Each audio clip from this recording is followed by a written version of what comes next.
എല്ലാവർക്കും നമസ്കാരം. ഇന്ന് ഈ പുലർവേലയിൽ ഭഗവാന്റെ ഗണപതി ഹോമവും കഴിഞ്ഞ് നിൽക്കുന്നത് പുതിയടത്ത് ശിവക്ഷേത്രത്തിലാണ്. കുറ്റൂർ എന്ന ഒരു ദേശത്ത് പുതിയടത്ത് ശിവക്ഷേത്രം എന്ന ഒരു പരിസരത്തുള്ള നിവാസികളുമായിട്ടാണ് നമ്മുടെ ഇന്ന് സംഗമിക്കുന്നത്. ഈ ക്ഷേത്രവുമായി ബന്ധപ്പെട്ട് പ്രവർത്തിക്കുന്ന കുറച്ച് പ്രവർത്തകരാണ് നമ്മുടെ കൂടെ ഉള്ളത്.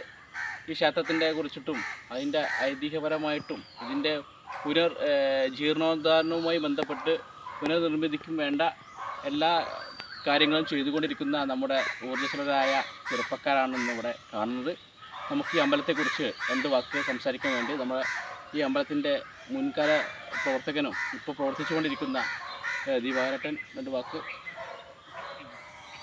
നമ്മുടെ ക്ഷേത്രം പുരാതന കാലത്തായിട്ടുള്ള ഒരു ക്ഷേത്രമാണ്.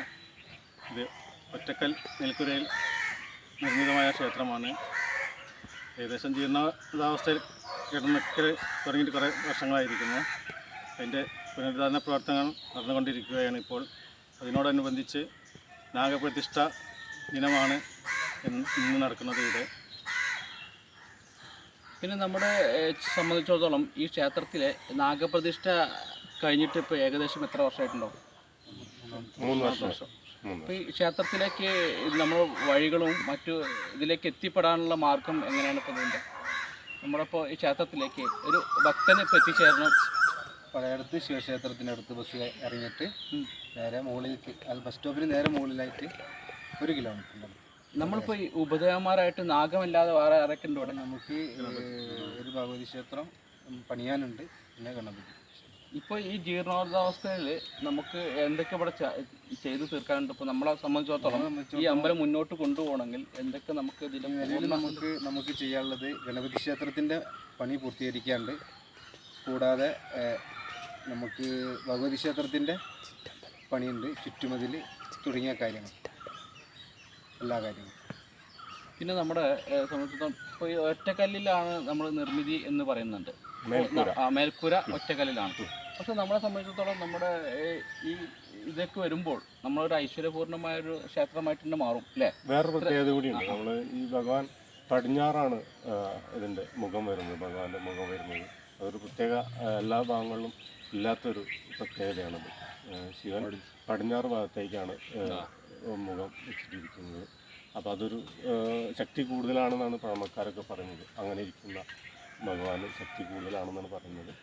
എന്തായാലും ഒരു വ്യത്യസ്തമായ ഒരു അനുഭവമായിരിക്കും ആരെങ്കിലും ഇവിടെ വന്ന് തൊഴുകയാണെന്നുണ്ടെങ്കിൽ. അത്രയും ശക്തിയുള്ള ഒരു പ്രതിഷ്ഠയാണ് ഇവിടെ ഉള്ളത്. ജീർണാവസ്ഥയിലാണെങ്കിൽ കൂടി നിത്യവും എല്ലാ ദിവസവും ഇവിടെ പൂജ നടക്കുന്നുണ്ട്. രാവിലെയും വൈകിട്ടും പൂജ നടക്കുന്നുണ്ട്. കുറേ കാലം പൂജയൊന്നും ഇല്ലാതെ ഇരുന്നിരുന്ന ഒരു ക്ഷേത്രമായിരുന്നു. പിന്നെ ഞങ്ങൾ കുറച്ച് ചെറുപ്പക്കാരെല്ലാം കൂടി സംഘടിച്ചുകൊണ്ട് ചെറിയൊരു കമ്മിറ്റി രൂപീകരിച്ചുകൊണ്ട് ഇപ്പോൾ നിത്യപൂജ രാവിലെയും വൈകുന്നേരവും നടക്കുന്നുണ്ട്. ഏകദേശം ഈ നാട്ടിലെല്ലാ നമ്മളെ സജ്ജനങ്ങളും വീട്ടിൽ ഓരോ പൂജ വെച്ച് ചെയ്യുന്ന രീതിയിലൊക്കെ ആയിട്ടുണ്ട്. ഇപ്പോൾ എന്താ പറയുക, കാര്യങ്ങൾ ചിലവുകളൊക്കെ നന്നായിട്ട് പോകുന്ന രീതിയിലാണ് മുന്നോട്ട് പോയിക്കൊണ്ടിരിക്കുന്നത്. ഇനി ഉപദേവത പ്രതിഷ്ഠ ഉണ്ട്. ആദ്യം നമുക്ക് ഗണപതിയുടെ പ്രതിഷ്ഠ ചെയ്യാനുണ്ട്. അതിൻ്റെ പ്രവർത്തനങ്ങൾ നടന്നുകൊണ്ടിരിക്കുന്നുണ്ട്. വലിയൊരു ചിലവിലേക്കാണ് പോകുന്നത്. അറിയാമല്ലോ, ക്ഷേത്രത്തിൻ്റെ പ്രവർത്തനം എന്ന് പറഞ്ഞു കഴിഞ്ഞാൽ ചെറിയ രീതിയിലൊന്നല്ല അതിൻ്റെ നമ്മൾ ചിലവ് വരിക. അപ്പോൾ നാട്ടുകാരെല്ലാവരും സഹായിക്കുന്നുണ്ട്. പക്ഷേ എന്തായാലും ഇപ്പോൾ ഈ ഒരു നാഗത്തിൻ്റെ പ്രതിഷ്ഠ കഴിഞ്ഞിട്ട് 3 വർഷമായിട്ടുണ്ട്. ഇന്ന് നമ്മുടെ പ്രതിഷ്ഠാ ദിനമാണ്. സന്തോഷം നിറഞ്ഞൊരു ദിവസമാണ്.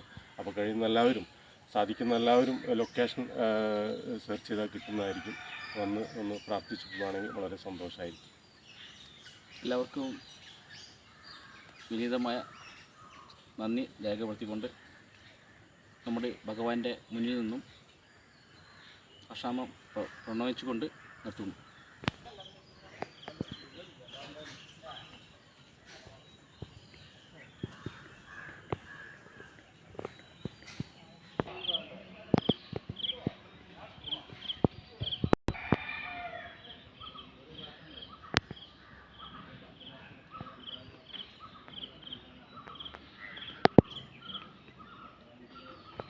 ആ സ്ഥലം പോയില്ല. ആ നമ്മൾ നിൽക്കുന്നത് കൊണ്ട് തന്നെ